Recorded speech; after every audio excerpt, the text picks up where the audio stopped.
This Torah class is brought to you by TorahAnytime.com.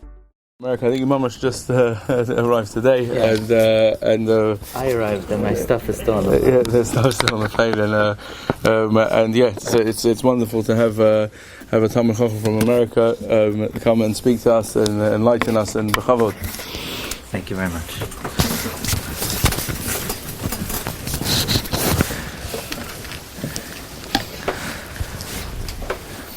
Okay, good evening, gentlemen. It's a great honor to be here this evening. B'shus the Rosh Beis HaMedrash. It gives me tremendous chizuk to see that even at difficult times, young men gather to learn, not just to learn Torah, but to learn with Amelus, to learn Gemara, to learn Rashi and Tosfos.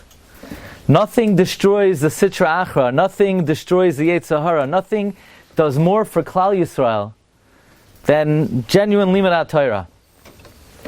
I was asked to speak about a subject. I don't think I ever spoke about this as a topic by itself. The legacy of Sefardic poskim. I don't identify, in America, I don't identify as a Sephardi, although some of my family lineage may trace back to Spain, so I might have some Sephardic blood. But I was asked to speak about the Ramban, and actually I brought some notes with me that I read on the plane about the Ramban, but I left it on the plane. I was asked to speak about the Ramban's Milchamos, or Vikuach, and I have what to tell you about it, but I left my notes on the plane, so let me tell you a little bit about the Ramban, and then we'll speak about four of the all-time great Sephardic poskim. There's a Ritva, there's an amazing Ritva. The Ritva says, V'zeh shevach artzeinu. You know what the Maila of Spain over Ashkenaz was? The Ritva says, Kula nitna meiraya echad. All the Torah of Sfarad comes from one shepherd. As opposed to in Ashkenaz, where there were different streams of tradition and halacha, all Sephardic halacha, the Ritva says, came from Ramban. It's interesting, from the Ramban. Even the same Ritva who writes, Mi Moshe ve'ad Moshe lo kam k'Moshe. You know the expression they say about the Rambam, that from Moshe Rabbeinu to the Rambam, nobody stood up like Moshe, like the Rambam himself.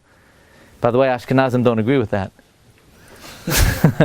If I were to ask you, who was the greatest Rishon? Anybody know the answer? Who's the greatest Rishon? What? Rashi. The Rif. No? The answer is the Rambam. Yes, if you're a Sephardi. The Sephardim hold like the Ritva. Mi Moshe v'yad Moshe lekam k'Moshe. Ashkenazim don't agree with that. There's a Tshuvas Harash.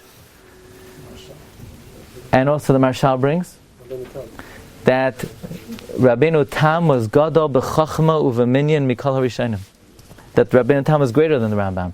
Everybody wonders, why do Ashkenazim follow the Rabbeinu Tam, the Balei HaTosfos? What about the Rambam? Ashkenazim hold Rabbeinu Tam was Gadol b'chachma u'v'minyan. You didn't want to start up with Rabbeinu Tam. Rabbeinu Tam was a chorif v'takif ma'od.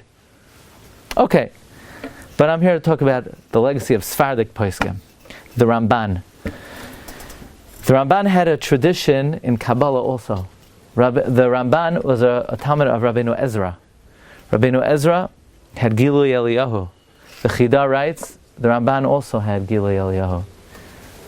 I had a certain hargasha when I was at the Maras HaMachpelah. If you come out of the Maras HaMachpelah, you go onto the plaza and you make a left, there is a matzeva there, that legend has it, the Ramban is there.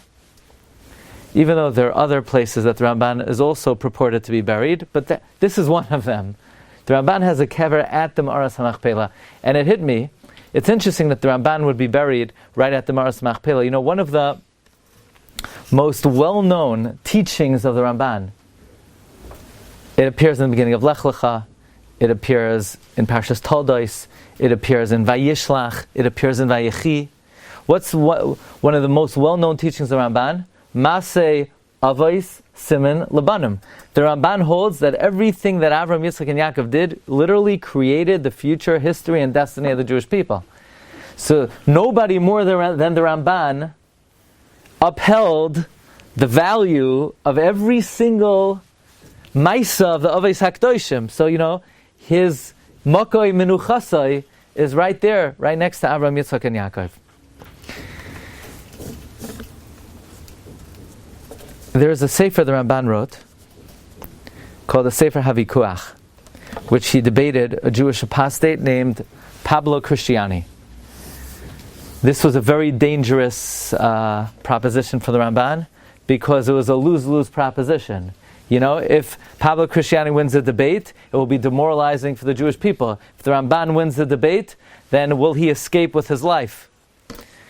There are a few things that I want to share with you. The Ramban, we have it, Sefer Havikuach. If you look in the Kisvei Ramban, we have a Sefer called Sefer Havikuach. In the course of the argument, they're talking about much of the argument is about, did Mashiach come already? Or, like the Noitzrim believe, or like we believe, Asid Melech Lahakam B'Yisrael Ubana Beis Hamikdash V'Kabes Nidchei Yisrael. We of course believe Mashiach didn't come yet. Actually, I once served on a Bezdin in Queens of Geros, and the person was in the mikvah. And the Rosh Av Bezdin said to the person in the mikvah, "You're going to be Mekabel mitzvahs? Yeah. You're going to keep Shabbos? Yeah. Do you believe in Mashiach? Yeah. Do you believe Mashiach came or will come? If you say he came, we can't convert you." They made the conversion dependent on that. Anyway, in the course of this discussion, they're discussing the pasuk of Lo Yasser Shev Mi Yehuda. So Pablo Cristiani says to Ramban, "Hey, Ramban, what does it mean Lo Yasser Shev Mi Yehuda? Someone from Yehuda ruled from the beginning of time? Who are these people? Klal Yisrael didn't have kings throughout. What, the rabbis?" So Pablo Cristiani says to Ramban, "Who do you think you are? What, you think you're such a big rabbi that you fulfill Lo Yasser Shem Yehuda?" So the Ramban says, some rabbis did, some rabbis didn't. If you're called Rebbe, maybe you have a certain kayach. If you're called Rav, maybe not. And then the Ramban says, me? I don't qualify. And the Ramban writes, "Va'amarti lo zeh miderach hamusar." I said this to him out of humility, out of politeness. Meaning he didn't want to boast and say, "Really, yeah, me? Yeah. If there's anybody that qualifies to be Lo Yasser Shem Yehuda, it's me." Now the Ramban, so that hit me as very powerful. Here the Ramban is debating this man about the basic fundamental principles of Judaism. Pablo Cristiani is challenging the Ramban about a pasuk in the Chumash. But instead of the Ramban basically hitting back and saying, "Yeah, I do fulfill Lo Yasser Shem Yehuda. I'm one of the eminent all-time figures in Klal Yisrael." The Ramban shows in the course of a debate about the fundamental principles of Judaism, the Ramban says, better to be an unav, even than to, get a undercut in. Better to show humility than to get a winning argument. I thought, to me, that was very powerful. It's one of the great hashgachos of that debate was Pablo Cristiani asked for Sefer Shoftim from the Rambam, where Pablo Cristiani said, there in Sefer Shoftim it says, Mashiach may die. And actually he made a mistake, because that shita, maybe the Rambam talks about in a different Sefer, Maimer Tchias HaMesim, where the Rambam brings such a opinion. But Pablo Cristiani slipped, and he asked for a Sefer Shoftim, and the Ramban says, Sefer Shoftim? It's not there. It doesn't say it there. And Pablo says, yeah, it does. And the Ramban says, no, it doesn't say it there. And Pablo Cristiani says, well, the Rambam was one of the greatest Chacham who ever lived. I'm positive it. So they open up Sefer Shoftim, and the Ramban reads to him that a king is destined to arise and build the Beis HaMikdash and gather Klal Yisrael, and it didn't say anything of the sort. And the Ramban says, you think your leader, your God, was Mashiach. He couldn't even help himself. He couldn't even save his own skin. Certainly not save anybody else.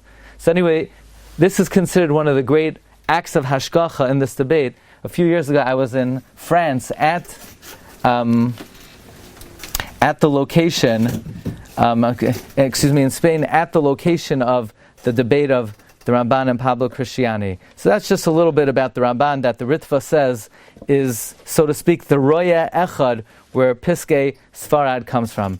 Now, I had a chukka. I wanted to go to the Kvarim of maybe the 4 all-time great Sefardic poskim. Now, I don't know that there's, in America they have some of the Mount Rushmore. You know Mount Rushmore?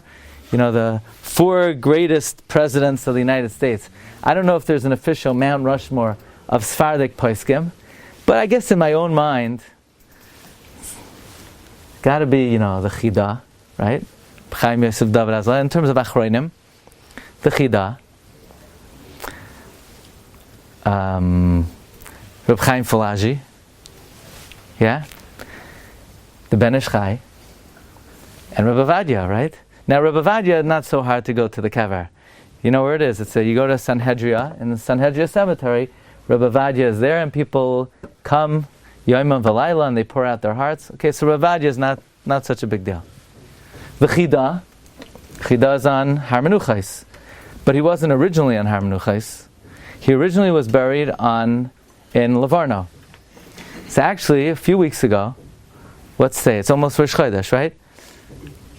2 weeks ago, I was in Livorno, and I wanted to go to the original spot where the Chida was buried in Livorno, and I wanted to go there on the day of his burial, meaning on his yahrzeit. Who knows when the Chida's yahrzeit is? Yud Aleph Adar. So we were trying to arrange the trip, so I should go to Livorno, to the Makkah Menucha, the Chida, on Yud Aleph Adar. It didn't work out. It was a day off. I was a little disappointed.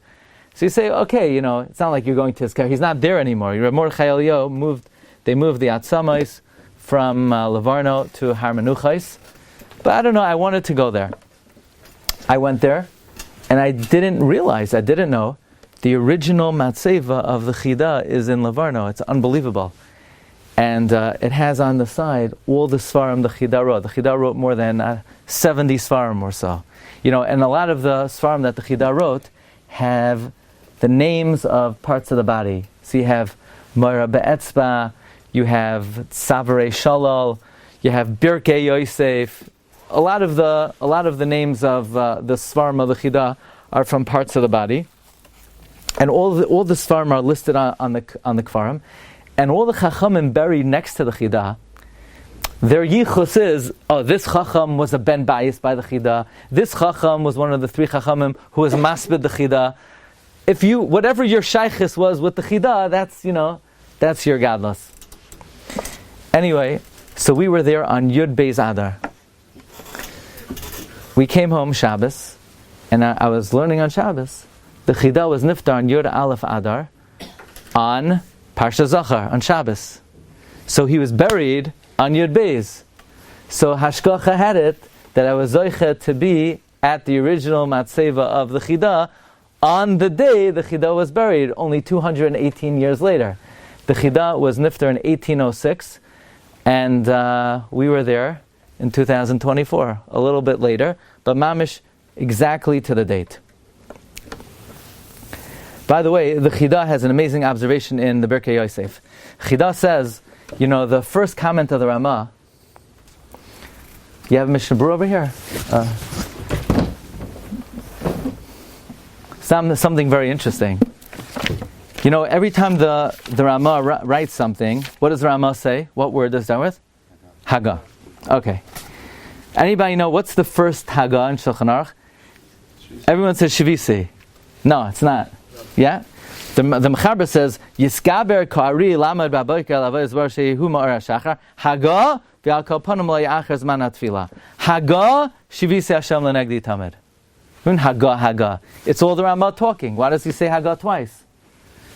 So the Mekubalim say, because it's the derech of Mechaber, and they want it to be merames to the Shem Havaya in the beginning of their work. Haga is Gematria 13. So Rama wrote Haga 2 times to Merames to the Shem Hashem in the very beginning of his work. The Rama starts off Shulchan Aruch Shivisi Hashem Lenegdi Summit, which the Mishnah Berurah says what that means is one should always imagine in their mind's eye the Shem Havaya in front of them. Doesn't matter what you're looking at the wall, you're looking at your friend, you're looking at the sun, you're looking at whatever you see, there's a Shem Havaya in front of you. And Mishnah Berurah says you should be Manakedet Yira Chirik Shva Kamatz. That's the side of Shvisi Hashem Lenegdi Tamid. The last comments of the Rama on Shulchan Aruch, the Rama discusses the Machlokes Rishonim. Is Purim Katan something or is not anything? You know, do you celebrate Purim Katan? I think according to the Rambam and the Rosh, Purim Katan does not have chashivas. According to other Rishonim, it does have chashivas. So Rama says Yesh v'Yesh v'Leiv Toiv Mishteh Tamid. So we have 2 Tamidim, the Chida says. The first Tamid is Shivisi Hashem Lenegdi Tamid. The second Tamid is V'Leiv Toiv Mishteh Tamid. Says the Chida that if you're Mekayim Shivisi Hashem Lenegdi Tamid, if you put the Rebbeinu Shalom in front of you always, then you'll be someone who's V'Leiv Toiv Mishteh Tamid. You'll always be happy. You want happiness? If you always see HaKadosh Baruch Hu and everything that happens to you, and everything that occurs, and everything that you do, if you're Shivisi Hashem Lenegdi Tamid, you'll be Zoicha to V'Leiv Toiv Mishteh Tamid. And one thing that's very interesting, so this is officially the Nusach Halis is Sefardi Beis Medrash. So the Sefardim, you learn Avodas HaKodesh? You ever learn Avodas HaKodesh? What? Avodas HaKodesh of the Chida. You ever see Avodas HaKodesh? Moira Be'etzba. Now they have an addition. Rabbi Yaakov Hillel Shav Refuah Shalema has, I think, what is it called? He has a perush, maybe Amudei Hayra, something like that, on the Chida's Moira Be'etzba. A lot of the Hanhagos of the Chida were to connect in all mitzvahs that you do to the Shem Havaya. I'll give you a few examples. The Chida says, when you give tzedakah, he would say, V'haya Maseh HaTzedakah Shalom. It says, V'haya Maseh HaTzedakah Shalom. V'haya, the arm is the Vav, the hand is the Hey, the coin is the Yud. Even if you use Zelle or QuickPay, whatever, it's still a Yud, yeah? And then the hand of the Ani is a Hey. This way you're focusing on the Shem Havaya in the Maisa Tzedakah. Or the Chida would say that after davening, so you should try to learn in your tefillin a little bit, even a Dvar Ma. And he says the Yud is the Yira Shamayim, the Hey is the Ahava, the Vav is the mitzvah of tefillin, and the Hey is the Limud HaTorah. A lot of the Hanhagos, or many of you probably were not yet Mekayim the mitzvah of Mechias Amalek. Anyone be Mekayim the mitzvah of Mechias Amalek? The Chida says every time you say Amen Yehishmei Rabbah, you should be Mechavin to Mekayim Mechias Amalek. Why? Because even though it's very interesting, Tosfos and Brachas and Av Gimel brings down, what does it mean Yehishmei Rabbah? The Yehei Shem Ka Rabbah. The name Ka should be made Malay. And Tosfos rejects that pshat. Tosfos says that's not what it means. Shmei doesn't mean Shem Ka. Shem means Shem Hashem. It means the Shem.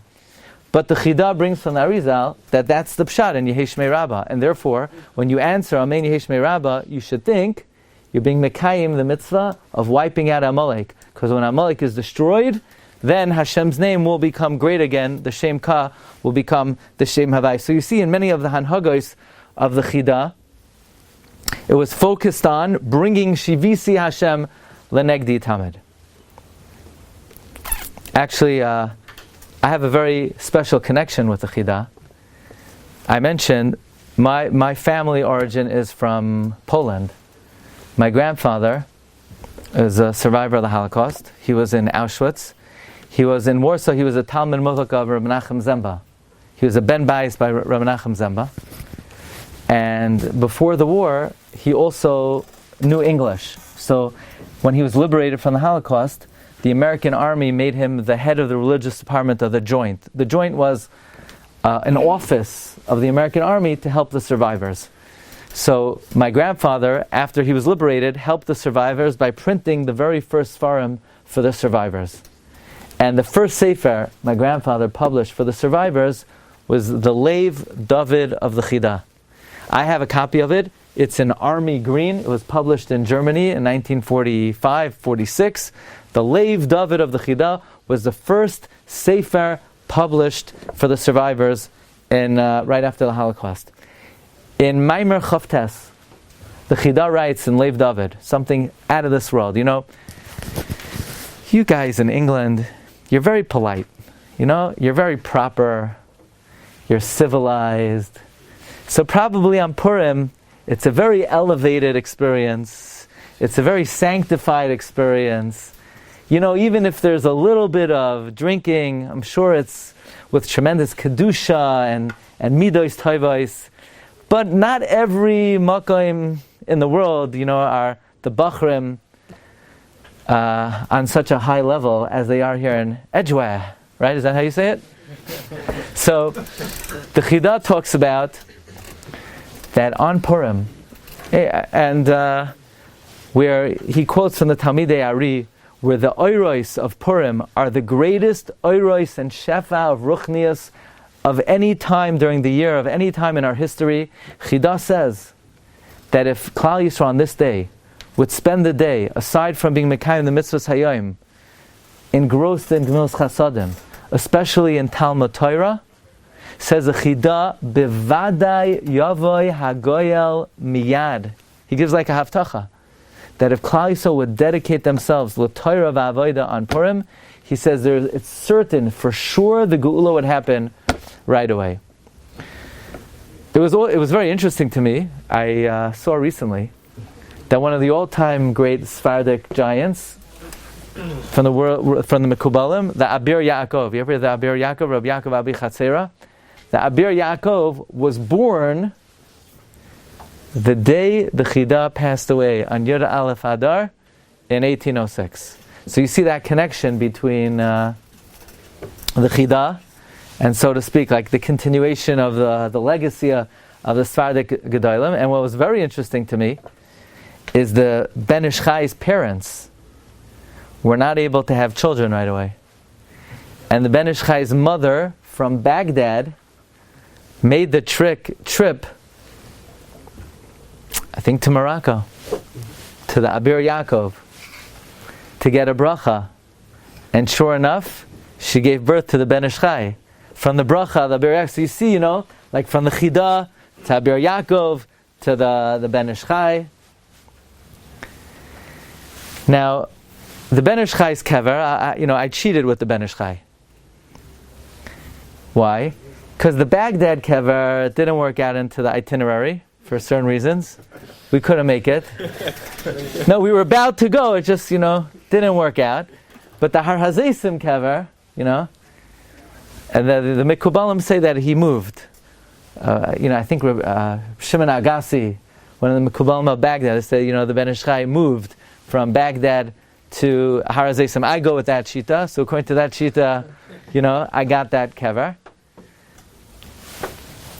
Ben Ish Chai is also what he was able to accomplish, and the Sfarim that he wrote. It's Lo Yu'uman Ki Yisupar. The Ben Ish Chai writes, we have a letter from the Ben Ish Chai to one of the great philanthropists in the Sefardic world. He says, the Ben Ish Chai originally was in a business partnership with his brothers. His brothers had a whole business in India, and they supported him.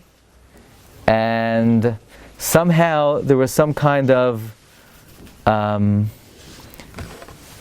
impropriety that was discovered, and the Chidah, the Ben Ish Chai was implicated on it, and he was imprisoned because of it.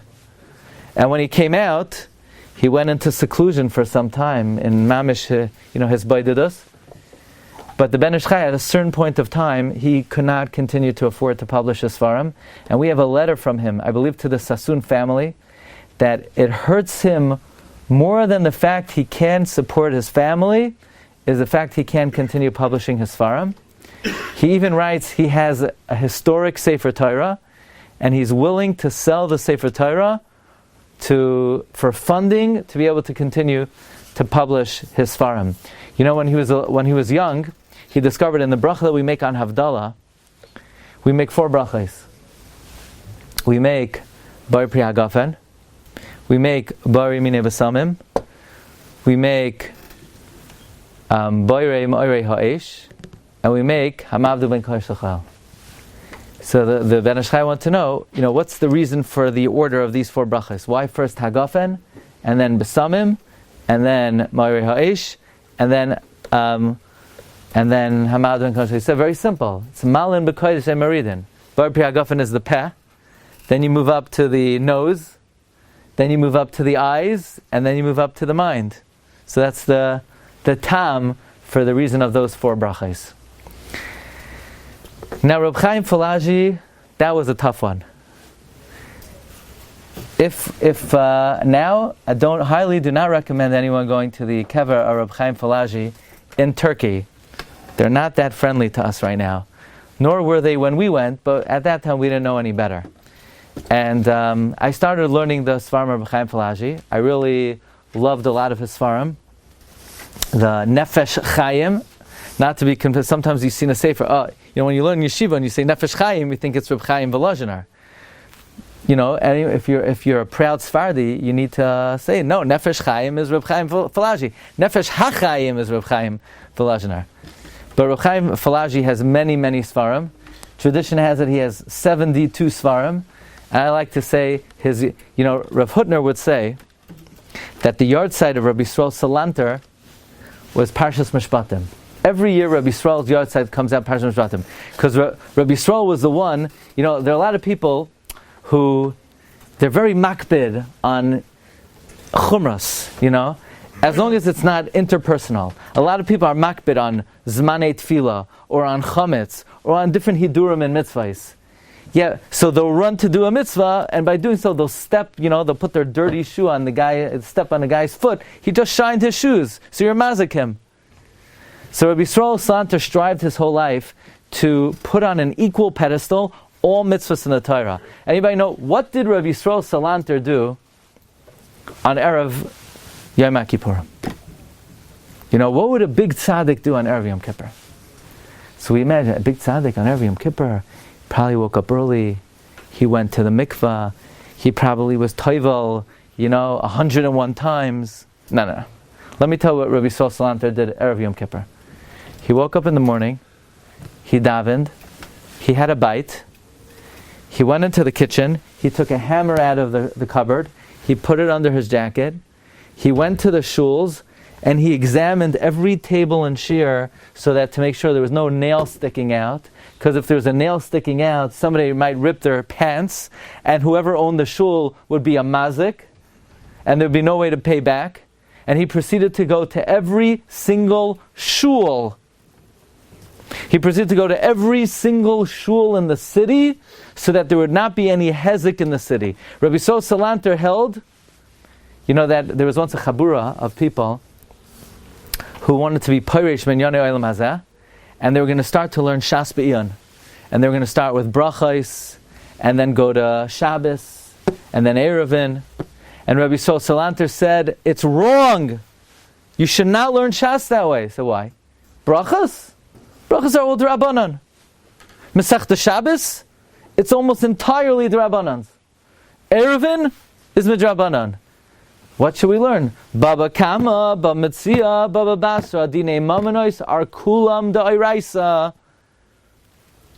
So Rabbi Yisrael, who strove his whole life to equate all Chalakim of Torah, he was Nifter Parshas Mishpatim, Rav Hutner would say. So I like to say Rav Chaim Falaji was Nifter Parshas Yisroi, because there's 72 psukim in Yisroi, connected the 72 Sfarim of Rav Chaim Falaji. Anyway, there was a little opening that somebody called me up. He was able to arrange with the government to make a trip to Turkey.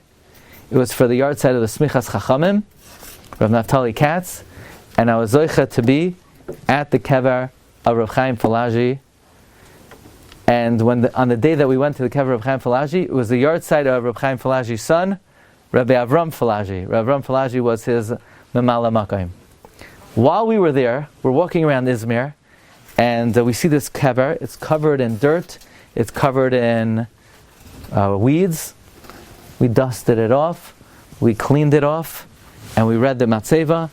Rabbi Yosef Falaji, the son of Reb Chaim Falaji, also a very eminent Gadol Yisrael.